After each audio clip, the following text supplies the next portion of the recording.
Hello, magandang hapon sa ating mga mahal na libra, Lola Baby from Belgium. Yan. Bibigyan ko kayo ng timeless reading ha. Pwede ninyong balik-balikan. Yan ha. Okay.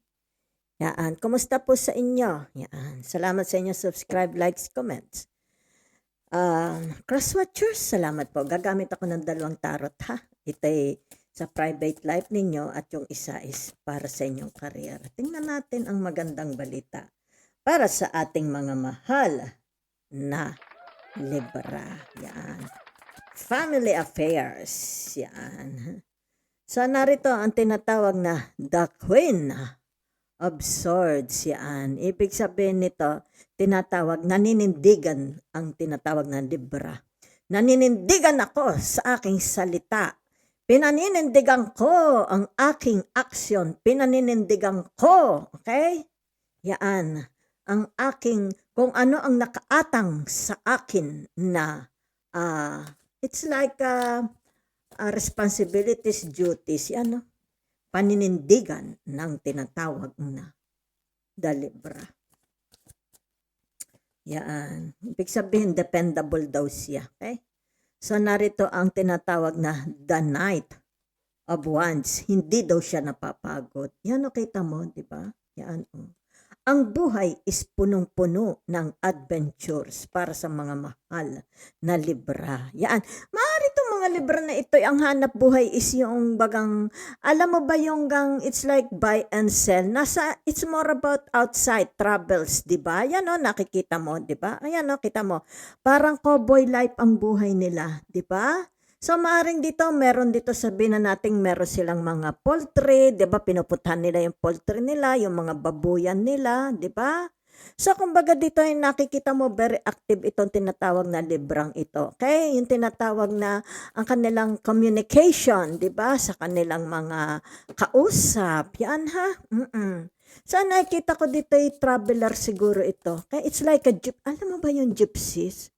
Okay? Yan ha? Okay. Hindi ko alam, Libra, may lumabas laang sa akin, ha? It's like tinatawag, itong Libra na ito yung maraming karelasyon.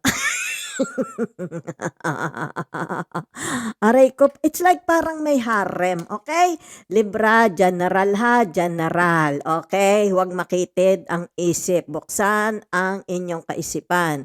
Meron dito mga Libra, kung tawagin may harem, it's like maraming asawa. Yan, Kaya tingnan mo dito, kita mo siya, Halimbawa, sasabihin, pupuntahan ko si number 1, pupuntahan ko si number 2, pupuntahan ko si number 3. No offense, okay? No offense, yan. Kung hindi naman kayo iyan, hindi kayo yan, di ba? Hindi naman tayo mga santong tao, di ba? Kaya dito pala nakita ko, sabi ni Libra, pinaninindigan niya, di ba? Yan, Against all odds. Yan, mga mahal na Libra. Narito ang the strength ng Libra. Kita mo? It's like tinatawag na pantay-pantay, okay? Ang kanyang binibigay na time. Yan, binibigay na, let's say sabihin natin, pantay-pantay ang pagbibigay ko ng sustento. Sus, Santa Maria, ba't ba yun ang lumabas sa akin? Yan, di ba? Yan ang nakikita, ha? So, maaari itong librang ito, nakikita ko maraming anak sa labas. Sorry to say. Yan na. Sorry po. Yan na. Yan lang yung nakikita ko. Marami itong anak sa labas. Okay? Yan. Yan ang kita mo. Very, very attractive ang libra na ito. Yan. Di ba? Yan ang nakikita dito, ha? So, ano pa? It's like tinatawag, yung lahat ng mga anak ko, dala nila ang pangalan ko. Dala nila ang pangalan ko. Santa Maria, oo. Ay, Libra ha. Wag laparan ng isip, wag makitid ha. Hindi lahat. Kaya nga general ha. Pampamilya. Yan So ano ito? Para sa mga tinatawag na Libra. Yan ha. Napahiga na ang Libra. Diba? It's like tinatawag na, maaring ito yung nakikita ko Libra, meron ng realization. Okay? Kasi may simbahan. Okay? Yan, may simbahan. Okay? Ibig sabihin, hindi siya holy. Hey, Libra is not a holy person. Okay? Yan. Kung kaya dito nakahiga siya. Yan ha. So, ito yung tinatawag the Four of Swords. Okay, with the elements or with the energy ng kagaya din ng mga Libra. Okay? Gemini and Aquarius. Diba? Yan, oh. So, masyadong, kumbaga dito, yan na, madasalin ang Libra. Libra is not a holy person. Pero, ibig sabihin nito, may mga imperfection ang Libra. Kumbaga dito, yung tinatawag na, hinihingi niya ng patawad sa Diyos. Okay? Yung tinatawag weaknesses ng Libra. Okay? Yan. Dito, oh, kaya ganyan, ha? Nakikita dito yung karupukan ng Libra. Okay? Marupok ang Libra. Pero dito, hindi na aalis sa buhay niya ang tinatawag na pakikipag-usap sa Panginoong Diyos. Okay?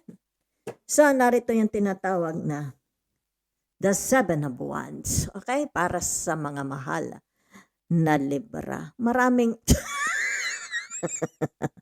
Libra naman, Diyos Santa Maria po. O, Libra. Ibig sabihin itong Librang ito'y maraming kausap. Okay? May pagka-playboy ito. Yung tinatawag na Rudolph Valentino. Yan, no? Daming kausap ng Libra. Okay? Siguro ito yung mga tinatawag fling-fling. Okay? Kung ito'y lalaking Libra, marami siyang kapling. Okay? Kung ito'y babaeng Libra, marami siyang kapling. Yan, no? Dami siyang kausap. Siguro ito'y tinatawag na, siguro merong weaknesses ang tinatawag na the Libra. Okay? Weaknesses. So, kumbaga dito, hindi niya ito tinatawag na matanggihan. Okay? So, nakita mo naman maganda ang Libra, no? Siguro sabi ng Libra, kasalanan ko ba kung maapil ako? Diba? Kasalanan ko ba kung may nunal ako sa aking blank, diba? Sometimes it happens, okay? Kasalanan ko ba kung ipinanganak akong, diba? Yan. Kumbaga dito'y dinudumog ako ng mga opposite sex. Diba? Yan, no? So, tingnan natin ito, ha? Tinatawag na the strength ng mga Libra. Yan, ha? So, nakikita mo dito, yung tinatawag na, kaya pala ito lumabas. Okay? The strength. Ibig sabihin nito, hindi kasalanan ng Libra kung ganon siya kabango. Okay? Hindi kasalanan ng Libra kung lapitin siya ng mga tao. Especially opposite sex, di ba? Kumbaga dito ay merong bango, di ba? Naglilinger yung tinatawag na may special bango ang mga Libra, babae man o lalaki. Meron silang special charms. Kung kaya dito, hindi, yan no, kita mo, palibot sila. Okay? Hindi nila matanggihan. Kasi, ibig sabihin, it's like tinatawag, sila ang lumalapit sa Libra, di ba? Kaya merong tinatawag temptation. Yan, no? Kaya may temptation. Tamo, laging buntis ang Libra, di ba? Kung ito'y babaeng Libra, ibig sabihin nito, marami siyang mga anak sa iba't ibang lalaki. Kung ito'y lalaking Libra, ibig sabihin, marami siyang anak sa iba't ibang babae. Tapos ang inyong family life. Punta na tayo sa inyong career, di ba? Okay. Mga mahal na Libra. Abay, ang galing ng mga Librang ito talagang daig pala nito si palibase ang Libra is under the planet of Venus, di ba? So may mga tinatawag traits o kaya tinatawag merong charms, merong maganda sa Libra kung bakit ito yung tinatawag na masyado silang attractive sa opposite sex. Okay? Maybe their lips, maybe their eyes, maybe their nose, maybe their skin, maybe their tinatawag dito, tenga, whatever. O yung tinatawag, baka ito yung magandang manalita. Very, yung tinatawag, attractive ang voice niya. Baka a singer. Maybe the Libra is a singer, a dancer, a performer. Diba? Kung ano man yan. Bakit masyadong, yan, ang dami tuloy naging anak ng Libra. This is your tinatawag na career, mga mahal na Libra. The page of inspiration. Kita mo naman, Libra, okay? Oo. So, anong ibig sabihin dito, Libra? Meron ditong tinatawag na pusa, ha? Yan, no? Kita mo yung the cats, ha? Okay? Ibig sabihin nito, sandali ang haba ng hair ng the Libra. Okay? Yan, oh. Libra, hindi maalis dito. Meron kang mga tinatawag na bebetray. May magbebetray sa iyo, ha? Okay? Kung kaya dito tinatapatan mo rin. Diba? Yan, oh. Pusa sa pusa. Yan, ha? Ibig sabihin nito yung tinatawag na ini-intimidate mo siya, pero hindi ka na-intimidate sa kanya. Okay? Yan. It's about career. Ito nasa career na tayo, ha? Kumbaga dito gusto nila kayong i-intimidate pero hindi ka naman nila ma-intimidate. Okay. So, kasi mahaba daw ang hair ni Libra. Okay? Babae man o to o lalaki. Okay? Multitasking. Yan. Magaling kayo sa tinatawag multitasking job. Okay? Sa mga mahal na Libra. Napapagsabay-sabay ninyo.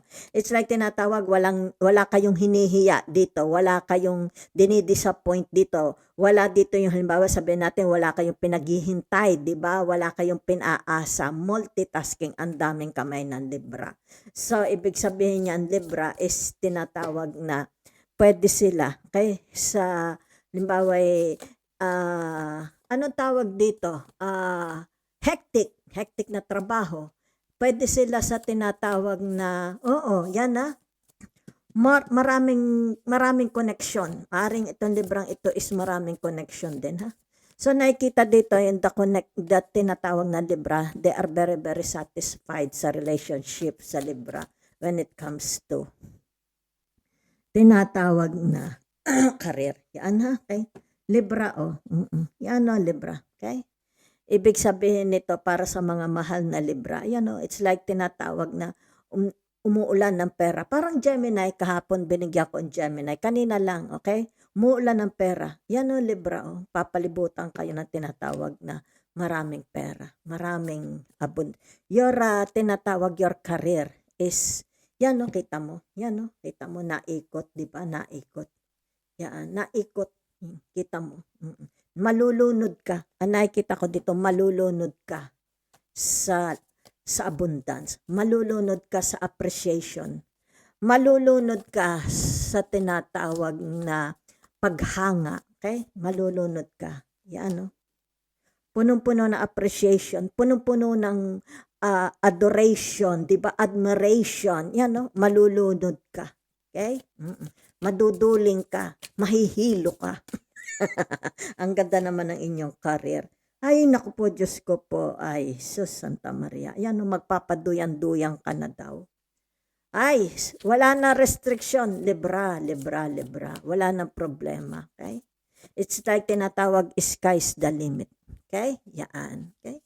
So, napakaganda, Libra. Ibig sabihin nito, Libra, yan, You need a rest. You need a time out for yourself. Magpahinga ka na dahil malulunod ka. Malulunod ka. It's like tinatawag standing ovation. Kumbaga dito sunod-sunod na ang papuri, sunod-sunod na ang medalya, sunod-sunod.